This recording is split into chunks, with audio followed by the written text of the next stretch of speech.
BCK PCC Congress high command నిర్ణయం రేసులో మదియాష్కి మహేష్ కుమార్ గౌడ్ నేడో రేపో కొత్త అధ్యక్షుడి ప్రకటన మంత్రివర్గ విస్తరణపై రాని క్లారిటీ ఖాళీగా ఉన్న 6 4 బెర్తులే భర్తీ వాకిటి శ్రీహరి సుదర్శన్ రెడ్డికి ఛాన్స్ మరో 2 బెర్తులకు 4 పేర్లు పరిశీలన ఢిల్లీలో కాంగ్రెస్ అగ్రనేతలతో సీఎం రేవంత్ డిప్యూటీ బట్టి మంత్రి ఉత్తమ్ రెడ్డి భేటీ బీసీ వర్గానికే పీసీసీ చీఫ్ పదవి ఇవ్వాలని కాంగ్రెస్ హైకమాండ్ నిర్ణయించింది. దీనిపై 2 రోజుల్లో అధికారికంగా ప్రకటించే అవకాశం ఉంది. శుక్రవారం ఢిల్లీలోని కాంగ్రెస్ హెడ్ ఆఫీసులో పార్టీ చీఫ్ మల్లికార్జున ఖార్గే నేతృత్వంలో కీలక భేటీ జరిగింది.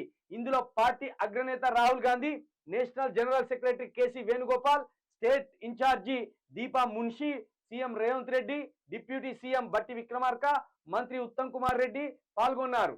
దాదాపు 2 గంటల పాటు సాగిన భేటీలో కొత్త పీసీసీ చీఫ్ ఎంపిక, కేబినెట్ విస్తరణపై చర్చ జరిగింది. మళ్ళీ సాయంత్రం కేసీ వేణుగోపాల్ తో రాష్ట్ర నేతలు సమావేశమయ్యారు. ఈ సందర్భంగా పీసీసీ చీఫ్ పదవి బీసీలకే ఇవ్వాలని హైకమాండ్ నిర్ణయించినట్టు రాష్ట్ర నేతలకు కేసీ వేణుగోపాల్ స్పష్టత ఇచ్చారని సమాచారం. ఛాన్స్ ఎవరికో బీసీ వర్గం నుంచి పీసీసీ రేస్ లో ప్రధానంగా 2 నేతలు ఉన్నారు. ఈ పదవి కోసం పీసీసీ ప్రచార కమిటీ చైర్మన్ మధు యాష్కి గౌడే, ఆ PCC working president Mahesh Kumar Goud, ఇద్దరు గౌడ్లే గౌడ్ పోటీ పడుతున్నారు. ఈ ఇద్దరిలో ఎవరిని ఎంపిక చేయాలనే దానిపై పార్టీ హైకమాండ్ 1-2 రోజుల్లో నిర్ణయం తీసుకునే అవకాశం ఉంది. మధు యాష్కి విషయంలో రాహుల్ సానుకూలంగా ఉండగా సీఎం రేవంత్ రెడ్డి మాత్రం మహేష్ కుమార్ గౌడ్ పేరును సిఫారసు చేసినట్టు తెలిసింది. ఇక బట్టి ఉత్తమ్ ఎవరి వైపు మొగ్గు చూపారనేది క్లారిటీ లేకుండా మధు యాష్కి మహేష్ కుమార్ గౌడ్ లో ఒకరిని పీసీసీ పదవి వరించే అవకాశం ఉందని కాంగ్రెస్ ముఖ్య నేతలు చెబుతున్నారు. ఇక్కడ ప్రధానంగా 2 గౌడ సామాజిక వర్గానికి సంబంధించిన వాళ్ళే. అయితే ఇక్కడ మహేష్ కుమార్ గౌడ్ రేవంత్ రెడ్డికి అనుకూలంగా ఉంటారు.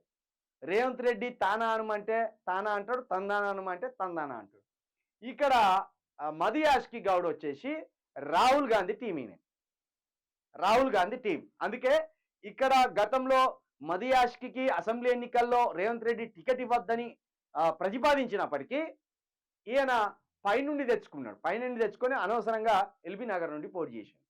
ఎల్బీ నగర్ నుండి పోటీ చేయకుండా తనకు అనుకూలమైన ప్లేస్ నుండి పోటీ చేస్తే ఇదే మధు యాష్కి గౌడ్ గారు కూడా ఈరోజు ముఖ్యమంత్రి రేసులో ఉండేటోళ్ళు.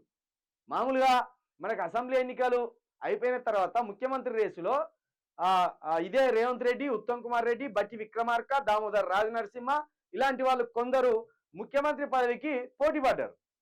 కాకపోతే ఇక్కడ బట్టి విక్రమార్క, దామోదర్ రాజనరసింహ, ఉత్తమ్ కుమార్ రెడ్డి వీళ్ళు ముగ్గురు కూడా ఫక్తు పొలిటికల్ లీడర్సే. వీళ్ళు దందాలు చేసేటోళ్ళు కాదు, దుర్మార్గాలు చేసేటోళ్ళు కాదు, వాడిని హత్య చేపియాలి, వీని మీద దాడి చేపియాలి ఈ మనస్తత్వం కలిగిన వాళ్ళు కాదు, రౌడీ మూకలను పెంచి పోషించేటోళ్ళు కాదు.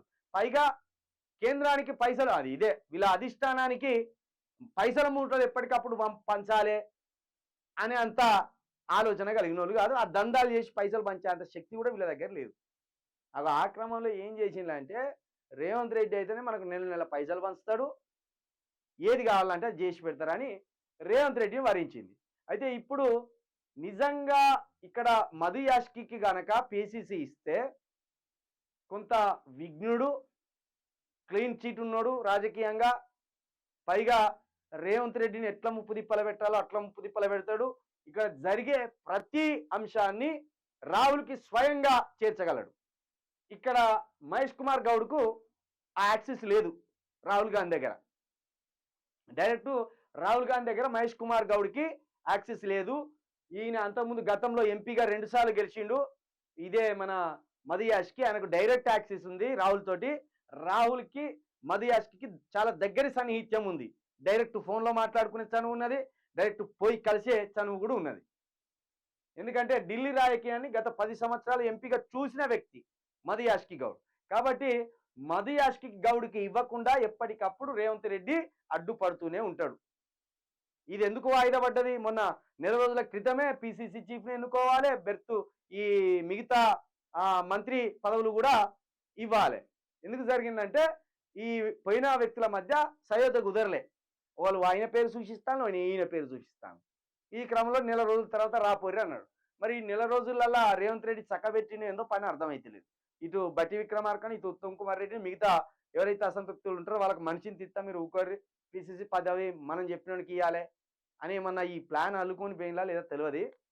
ఒకవేళ మది యాష్కి ఇస్తేనే కరెక్ట్. కాంగ్రెస్ను ఒక ఘాటీలో పెట్టి రాహుల్ గాంధీకి నిజ నిర్ధారణ ఎప్పటికప్పుడు చేరవేస్తాడు. కాబట్టి మొత్తానికైతే ఇద్దరు గౌడ్సే పిసిసి పదవి రేసులో ఉన్నారు. కాకపోతే ఒకరు రేవంత్ రెడ్డికి అనుకూలమైన వాళ్ళు, ఒకరు రేవంత్ రెడ్డిని ఎప్పటికప్పుడు చెండాడే అవకాశం ఉన్నారు. ఇక వాకిట శ్రీహరికి లేదా సుదర్శన్ రెడ్డికి ఈ హోంశాఖ ఇయ్యాలనే ఆలోచనలో ఉన్నారట. మరి ఈ వాకిట శ్రీహరి ఏమో ముదిరాజు సామాజిక వర్గానికి సంబంధించిన వ్యక్తి. ఇక్కడ ముదిరాజులే హయ్యర్ క్యాస్ట్, ఎక్కువ జనాభా కలిగిన వాళ్ళు, ఇక్కడ ఎక్కువ పాపులేషన్ కలిగిన వాళ్ళు. ఇక సుదర్శన్ రెడ్డి అంటే ఇంకొక రెడ్డికి అదనంగా తీసుకొచ్చి క్యాబినెట్లో కూర్చుండబెట్టినట్టు అవుతుంది. ఇప్పటికే 4-5 రెడ్డిలు ఈ క్యాబినెట్లో ఉన్నారు. ఇంకో రెడ్డికి ఇస్తే సమానమవుతుంది. మొత్తం రెడ్డిలనే తీసుకొచ్చి క్యాబినెట్లో కూర్చుండబెట్టిన పరిస్థితి కనబడుతుంది. వాకిటి శ్రీహరికి ఇవ్వాలని కోరుతున్నాం మేము. ఎందుకంటే ఎక్కువ పాపులేషన్ కలిగిన ముదిరాజు సామాజిక వర్గం నుండి ఒక మంత్రి కూడా లేడు. ఒకే ఒక ఎమ్మెల్యే ఉన్నాడు వాకిటి శ్రీహరి. 4-5 ఎమ్మెల్యే సీట్లు ఇవ్వాలి వాళ్ళకు, ఒకటే ఎమ్మెల్యే సీట్ ఇచ్చి ఆ ఒక్కరిని కూడా ఒత్తిగానే కూర్చోబెట్టాను కేబినెట్లోకి తీసుకోకుండా.